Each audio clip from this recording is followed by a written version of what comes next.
Le célèbre humoriste et présentateur Jean-Luc Lemoyne se confie sur les débuts de sa carrière médiatique et révèle les avances très osées d'un producteur, qu'il assure avoir préféré refuser. Une proposition indécente. Humoriste reconnu depuis plus d'une vingtaine d'années maintenant, Jean-Luc Lemoyne a su conquérir le public sur scène, mais aussi à la télévision. On l'a effectivement vu un temps dans le giron de Laurent Ruquier, mais aussi de Cyril Hanouna, dans Touche pas à mon poste. Aujourd'hui, il est chaque soir à la tête de sa propre émission sur France 3, depuis l'arrêt du feuilleton Plus belle la vie en fin d'année dernière, avec Samedi Den Rire, la quotidienne. Et ce n'est pas tout, puisque les auditeurs d'Europe 1 peuvent également le retrouver dans Culture Média et Historiquement Vôtre.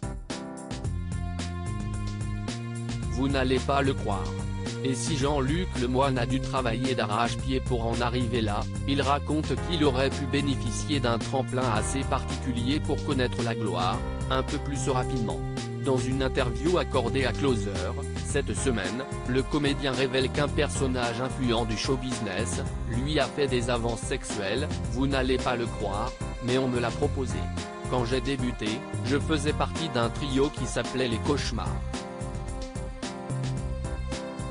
Un producteur nous a invités à dîner au restaurant Le Thermomètre et nous a expliqué, très sérieusement, que notre spectacle n'était pas terrible, mais si on était vraiment gentil, on pourrait faire de la télé d'ici les 2 prochaines semaines, a-t-il révélé dans les colonnes du magazine, concluant tout de même par une petite note humoristique, « Je n'aille pas céder aux avances et ma médiatisation a été retardée de 10 ans. » Et sans coucher. TF1 a déprogrammé l'émission.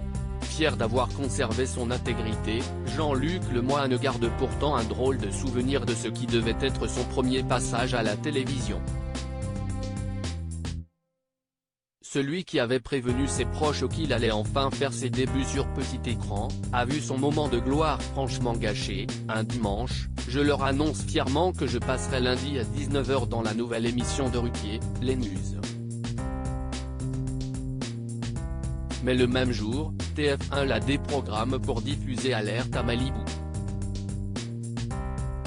Mes parents n'ont rien compris, a-t-il conclu dans un rire.